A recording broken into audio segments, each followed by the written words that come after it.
You can sort of hear a little bit of the English twang in his accent, but his baggy green is well and truly his now, Josh Inglis. Carey, Webster and Stark got a few. The Aussies piling on 6 declared for 654. A docile, placid pitch, you say? Maybe we should think again, at least when the Aussies are bowling. Stark bowled with vigour, Kuhnemann with energy, and Lyon with bounce. All 3 picked up wickets. It leaves Sri Lanka trailing by 610 runs with 7 wickets in hand. Much like day 1, rain was their mercy card 20 minutes before stumps. Alongside me is my new ball partner, Bharat Sundaresan, or, as I call him now, given his deep knowledge of cricket and events and stats, Bazlopedia. Welcome, Baz. Oh, thanks, Tommy. It's fun that every 2 test matches or so I get a new moniker. But I'll take that. Bazlopedia, do you like it? Yeah, I like it. It's yeah. factual too, because I said yesterday on commentary, who has the highest score for Australia against Sri Lanka, and you just looked at me like I was asking you what 1 + 1 is. Oh, Michael Slater, 219. You knew it straight away. Hey, the sun's out here before we get to the cricket itself, and that's good news. It's not just out, it's beaming down, and it's the hottest day we've seen so far, hottest morning anyway. I am just happy, as you know, the one thing with the new ball, our listeners would have found out, is there's always a gem of hair care, at least a tip very early on in the show.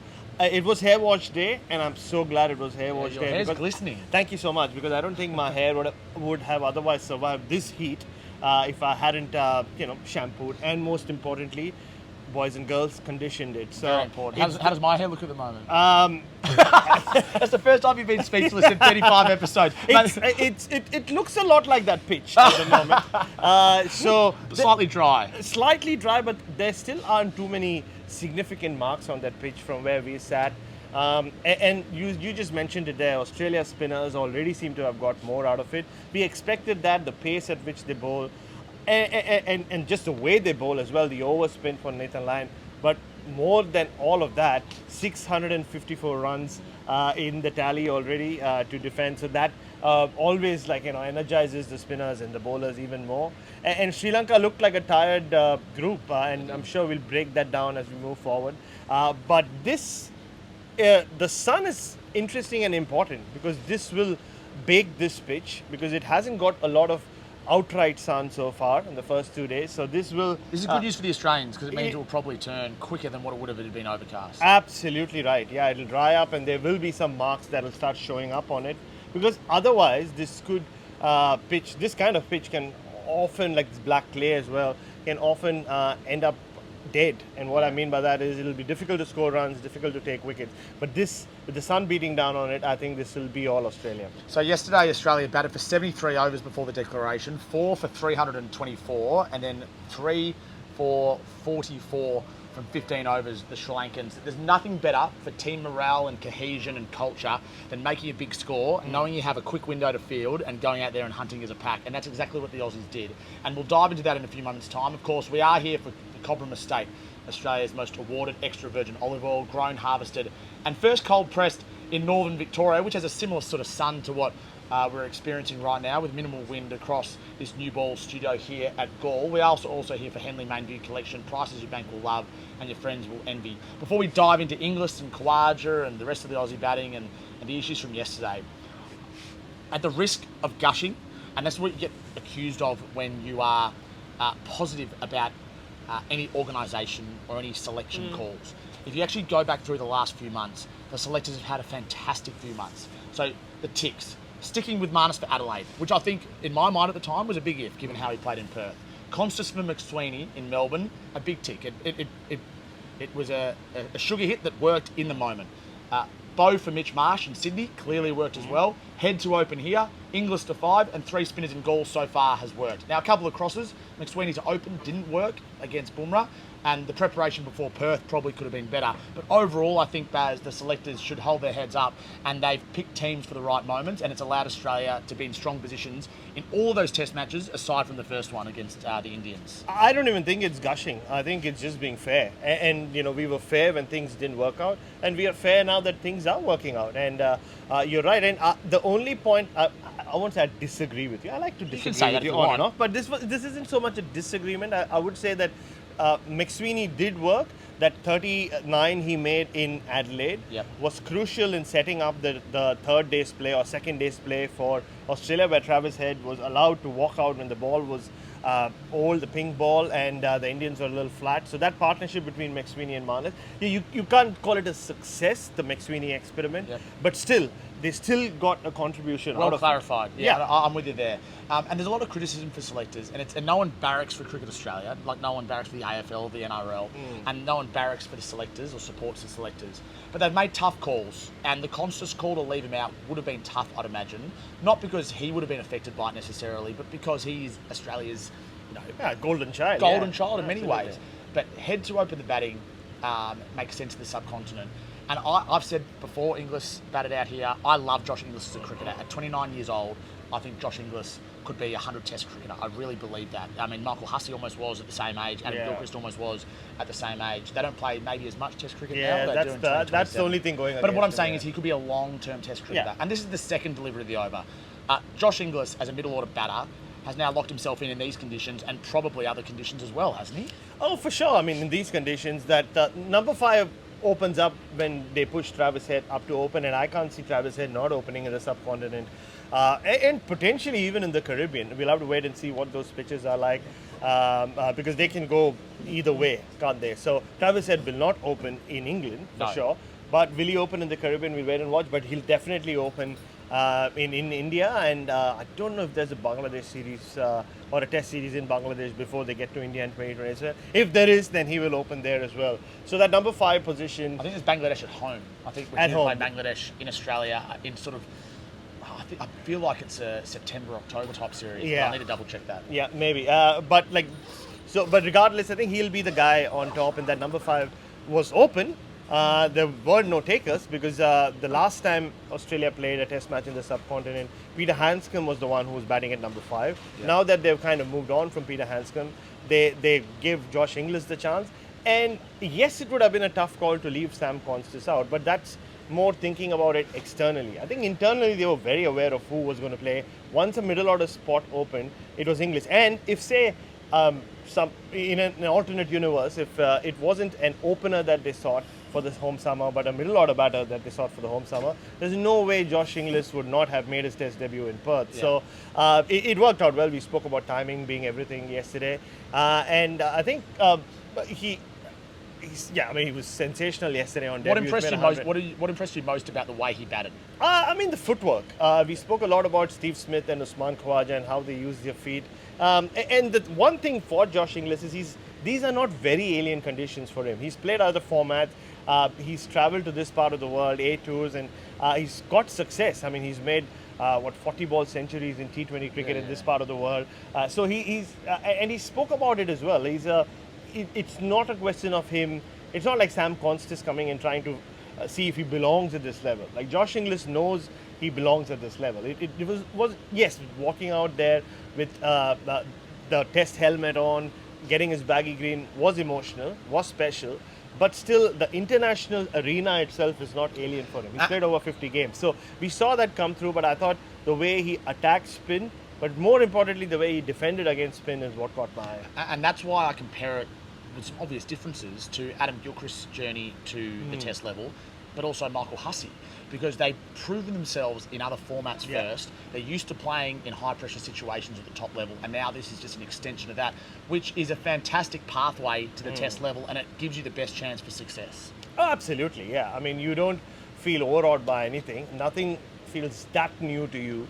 Or I think Nathan McSweeney is a better comparison than Sam Constas, because Constas is 19 and he's who he is. So there were no fears, there were no nerves. Visibly anyway, and from what we've heard, not internally either. But Nathan McSweeney is a better example. He's 25, he's not 29, he's not 19, he's in that middle phase. He's played 3-4 years of first-class cricket now.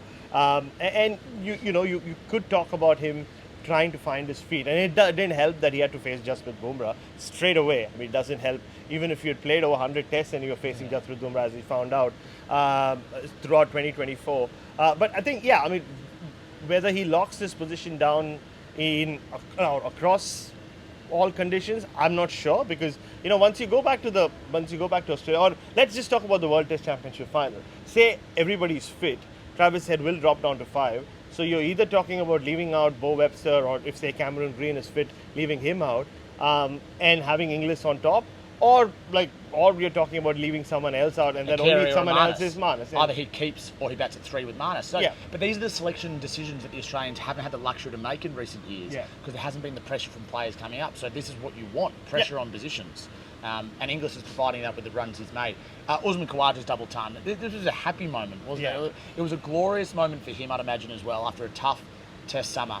At the very back end of his career, again, it reminded me a little bit of Mark Taylor's 334 after a lean run, filling his boots in admittedly flat conditions, but he deserved the runs he made yesterday. He got dropped on day one, and he milked the Sri Lankans the whole way, and he still batted at a reasonable clip. And I couldn't help but smile when he celebrated because I think he understood that he might get there again, but this might be his last great individual moment as a Test cricketer. And he celebrated it very differently to the way he has been since he came back into the side. There's been this freedom about everything Usman Khawaja has done on the field, off the field, whether it's what he wears, the way he speaks. And he has come across as a man at peace with himself, at peace with the world, at peace with the world around him, in and outside that dressing room. But yesterday, it was all about gratitude when he got to that double hundred. Yes, he raised his helmet, big smile on his face, flashed his bat to the dressing room, then to the crowd, and then went down on his knees and kissed the turf. I mean, that was him, showing gratitude to his faith, his belief, his God. And he's spoken a lot about his faith in recent years, and that's what it was. It was a show of gratitude more than him just having fun in that moment. He was having a lot of fun out there batting. And for a while, we did dare to dream of a triple hundred, but 232 in itself is a mighty score. Yeah, it's an amazing score, and he batted beautifully, Usman Khawaja, especially on day two, I thought, with his sweeps and reverse sweeps. The text message machine is running wild, so please keep them coming. 0433 98 11 16, or if you're in New South Wales or Queensland, 0457 736 736 on the 40 Wings Temper text. You can also call us from wherever you are, really, 1300 736 736 to give us a bell. I'll get to some of these text messages on the topics we've discussed and what we're yet to discuss after the break. You're listening to The New Ball, where the sun is out here in Galle. The Indian Ocean looks pristine. There's a game of cricket going on in between the fort and the Indian Ocean, which we'll check out later on. And there's less wind today, which means it's going to be more stifling for the fielders and the batters. We're all set to get underway 9 minutes earlier than what we did on day one, due to the fact that yesterday finished a little bit earlier. Stay with us on The New Ball.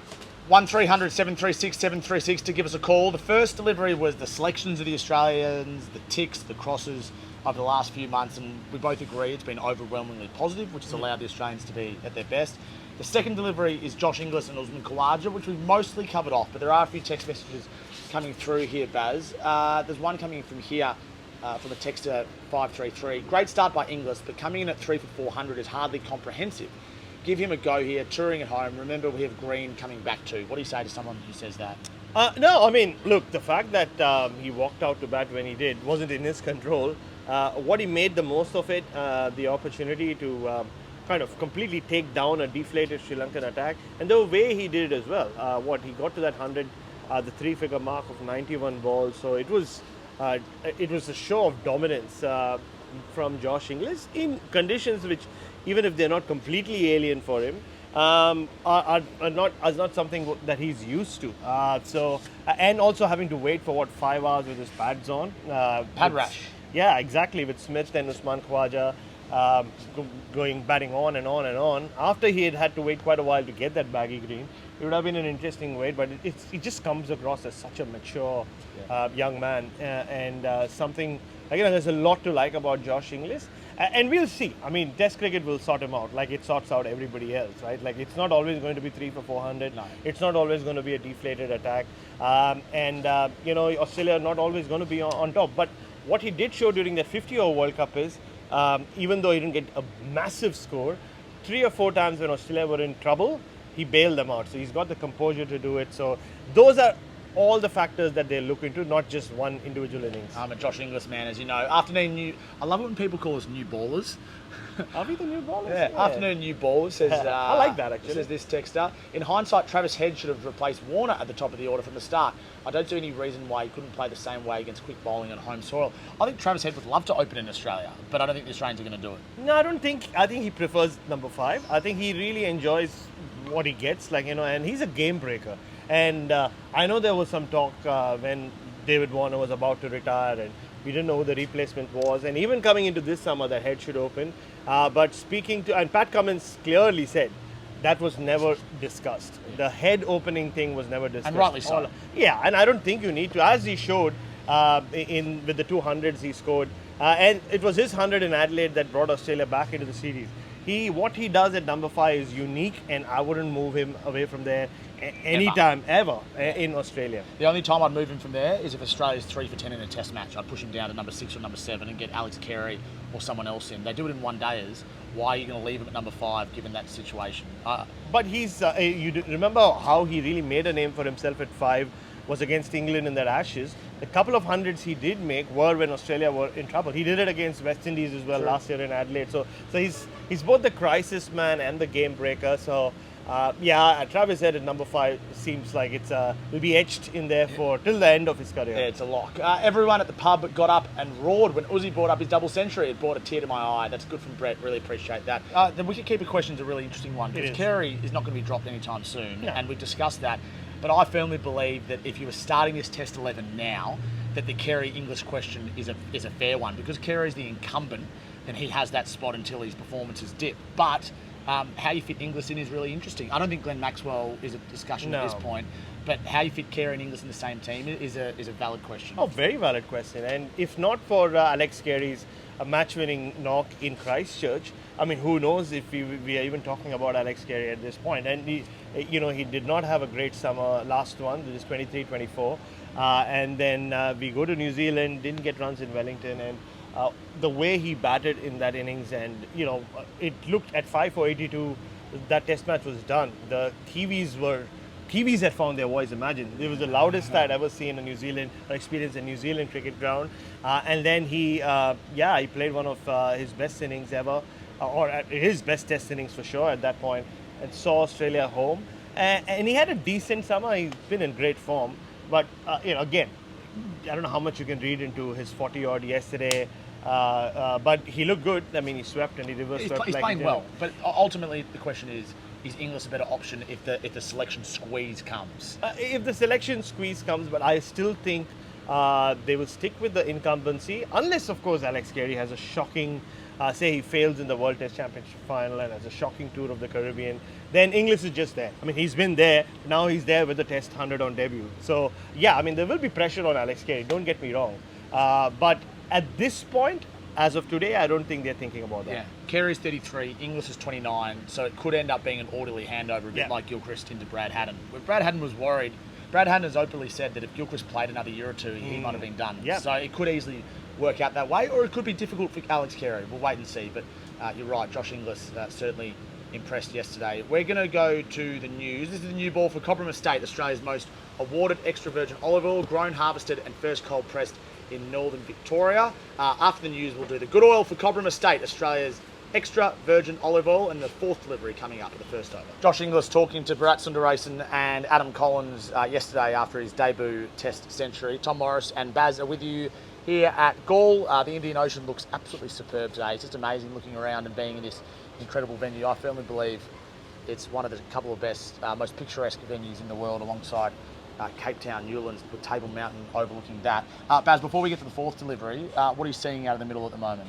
I mean, most of the Australians have limit up. Usman Khawaja is out there having warmed up as well. We didn't see him out there in the field. Manas was one of the first ones to get out there and have a hit. He's just giving you a wave. I think he also is wondering why I'm not down there watching him bat in the nets, which is, what it is true to form. But he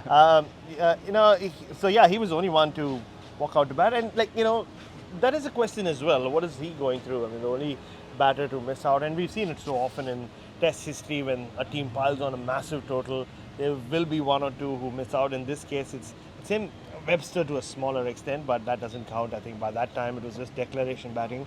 I'm sure he must have sat in that dressing room, Manas, and thought about that dismissal quite a bit. That's the problem with cricket, right? Like when you get out cheaply or early as a top order batter, and the rest of the batters just bat on and on and on, you have nothing but your dismissal to think about. But apart from that, the spinners are warmed up. Mitchell Starc was one of the last ones to just walk out. He's just slowly going through his routines. I don't think he'll have a lot of overs to bowl, but like we saw, He'll bowl impactful 3-4 over spells. Would you start with him? The ball's 15 overs old. I think I would actually. Yeah, Okay. I think I'd start with your best bowler, Stark and Lyon. And it's just so important to start with your best bowlers in these kind of conditions, because if you can strike early, you're into Dhananjay De Silva, Kusal Mendes, who's under pressure at number 7, and then a pretty long tail. So I would definitely start with Stark and Lyon. Give Mitchell Stark a couple of overs. If he gets you that wicket, he does, or you can always bring back one of the other spinners and get on with it. I guarantee you, this is from Brent, if Carey had the luxury of the team not declaring, he would have made a big 100. That's not a bad call. He was batting beautifully out there. Alex Carey. The new ball for Cobram Estate, Australia's most awarded extra virgin olive oil, thanks to Brent. Grown, harvested and first cold pressed in northern Victoria. After the break, we'll get into the 4th, 5th and the 6th deliveries. The Aussie tactics with the ball yesterday, Smith's game of chess, as Baz calls it. More on the conditions, the pitch and the weather, and a future forecast, how Australia plays it from here. We'll also touch on the women's Ashes and a few other topical cricket issues from around the world. Yes, thank you to Cobram Estate and Henley for all their support. Why is there such a want to get rid of Carey? This is from James on the text. Yes, Inglis got 100, but Carey hasn't done anything of late to replace him. Tom, you said you're a fan of Inglis, but are you a fan of Carey? Yes, I'm a fan of Carey. I don't think Carey should be dropped. We're simply pointing out that if the selection squeeze comes, and it is a big if, then a decision will have to be made. But I think Alex Carey's done an outstanding job. He's a great leader, and he averages 32 in Test cricket, and his glove work, especially in the subcontinent, has been excellent. So no, I'm not trying to push Carey out. We're simply just raising a few points that could happen down the track, which is what we do as journalists. We talk about various talking points to do with the game. Yeah, I mean, just to sum it up, one innings from Josh Inglis is not going to knock Carey out, especially when he got runs as well. He got runs during the summer. We'll see. I mean, it'll depend on a number of factors, but I can't say 2 test matches from now, Cam Green has come back and they need to leave one of Inglis or Carey out. It'll be Inglis who'll go out. I can't see Carey going out. Yeah, I'm with you there. Okay, the first delivery of the over was the selection. The second was Inglis and Khawaja. The third was the rest of the Aussie batting, which you've touched on with Marnus and Webster. The fourth, now this is where you come into your own, Baz. The Aussie tactics with the ball yesterday. Smith's game of chess. Kuhneman opening the bowling. Bo Webster at first slip looked quite funny, as you pointed out on Twitter. Mitchell Stark took a wicket. I just get the feeling that Smith relishes these opportunities to move the pieces of the puzzle around in these conditions. He spent 3 years as an IPL captain and for Rajasthan Royals, and I think one of those years was for Rising Pune Super Giants after MS Dhoni was replaced. Some IPL trivia for you, but the way you should have seen him if there were like of the 20 overs, 120 balls. Every ball he was on his feet, he was making changes, he was moving things around, and it was the same when he captained Australia in Indore and Ahmedabad. You couldn't do much in Ahmedabad because the pitch was so flat in the test match. But in Indore, when Australia won, yes, the spinners did a great job. Nathan Lyon was spectacular, Matthew Kuhneman, Todd Murphy. But Steve Smith, the captain, deserved as much credit as his bowlers for Australia winning. He was moving fielders by a few centimeters to their right, centimeters to their left, which is when I remember asking him whether it was like playing a game of chess, and he's obviously taken it and run with it since. But that's how much he enjoyed. You put that in his head? Of course I did. No, but it's been, he just enjoys it. And I asked him a couple of times before this test match about it, even when he spoke to us on SE and Test cricket. And you could see him, he starts beaming when you ask him about, or when he's talking about captaining in the subcontinent. And he'll enjoy this. Will he ever get a chance to do it again? It's highly unlikely. Yeah. And the thing is, if the sun does bake down on it, and Bryce McGain just told us it's gone pretty dry, and if the pitch starts playing tricks, as a captain, your job is not to just sit back and just keep throwing the ball to your spinners.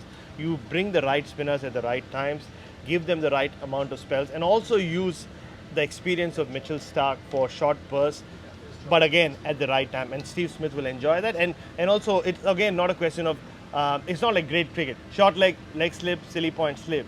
Even the silly point, which part, or like, does he move a couple of steps to his right? Does he move a couple of steps to his left? Does he stand right up to the pitch? And there are so many things that go into it, and that's the puzzle solving that Steve Smith enjoys the most. I love it when you talk about Smith and Marnus Labuschagne. That's when you come into your own base. It's fantastic. The fifth delivery is the conditions, the pitch, and the weather, which we've discussed a bit already. But I just want to make it clear. The forecast at the moment, well, the temperature at the moment in Galle, according to AccuWeather, a website that I've never heard of before, is 27 degrees. Feels like 32. I can categorically tell you, feels like 32 is unders. It feels about 40, given the humidity out there, the fact there's not a lot of wind and the sun is out. It's going to get to a max of 32 today, according to this website, with separated afternoon thunderstorms, which we've become accustomed to. But we still expect, by and large, a full day's play to take place. Oh, very much so. And all Australia will want is to finish off the Sri Lankan innings at the earliest. And hopefully very early, so that they can put them back in and maybe even take a couple of second innings wickets. Might sound like I'm being disparaging to the Sri Lankans, but on the basis of how they batted yesterday, coming to Mendes, not surprisingly, looked the best when he walked out there and hit a couple of boundaries, including a 6. But even Dinesh Chandimal was like a cat on a hot tin roof against Nathan Lyon. Yes, and Lyon he will didn't look fancy comfortable, himself. did he? Not at all. And the rest of the batting, Dhananjaya De Silva plays his shots, Kusal Mendes will play his shots. And like I said, Australia will keep looking at that lower order and go like, you're just 2 wickets away from there or 3 wickets away from there, and we can really run through them. So to be clear, they're 9, 10 and 11 should all be batting at 11. Yeah, very much so. They've got a very long tail, the Sri Lankans. And, They do. Joster can bat a bit at 8, Yeah. but 9, 10, they should both be at 11. Yeah, I mean, it falls away very quickly. It'll be... I mean, Van der Sar can bat. I mean, having said that, Van der Sar will bat at 9. He's not a number 11, but he's a number 9. No, I think so. If the weather holds up enough and Australia still have 2 full days to bowl out Sri Lanka second time, they'll take that. And yeah, I mean, 27 degrees, it feels much What hotter does it than feel that. like to you, Baz? If I just touch the back of my head, and like I said, it's a perfect kind of day. It was hair wash day, but I got away without blow drying it fully because the sun has Don't done need the to. rest of it. Yeah. I think that your hair, this is a compliment from me to you, Thank you, Tom. looks as shiny as I've ever seen it. Oh, wow. Like a new ball. Like a new ball, yeah. I mean, unfortunately, the new ball doesn't stay new too long in golf. So I hope that it's not the same case with my hair as well. All right, so we're 5 deliveries into the first over. We're going to give you a future forecast after the break and talk about the women's Ashes and a couple of other issues around the world. You're listening to The New Ball for Cobram Estate, Australia's most awarded extra virgin olive oil, grown, harvested and first cold pressed in northern Victoria. 8 not out, Annabelle Sutherland's 37 not out, so a real chance to go big and get a big lead there. They only trail by 93 runs with 9 wickets remaining. The Australian men, we know here, we've spoken about them for the last 50 minutes. The Australian A team against the England Lions. Now this is impressive, Baz. We sort of touched on it yesterday a little bit as well. But it's just so good to see Curtis Patterson back in the runs. 9 for 373 declared the Australian A team made.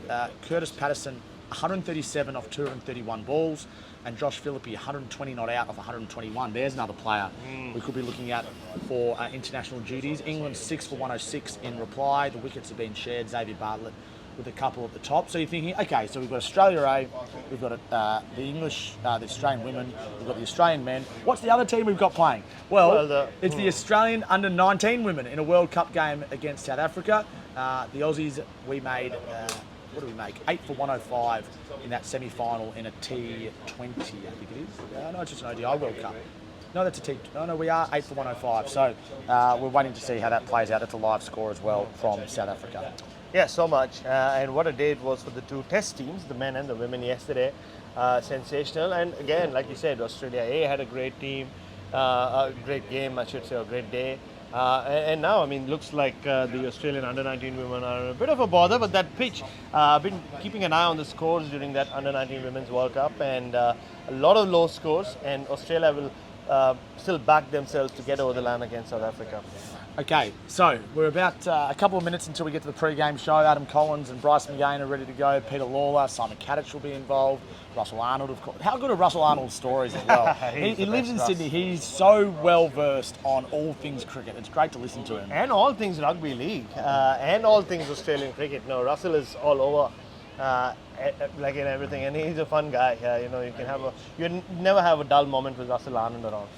All right, so we're not far away from the first ball on day 3 here at Galle. The Aussies, well, they're right on top, 3 for 44. Just one other little cricket issue I want to touch on briefly, Baz, before we leave for the pre-game show. The Allan Border Medal is on Monday night, and the Australians won't be there. We know that anyway. That's been reported in the last month or so.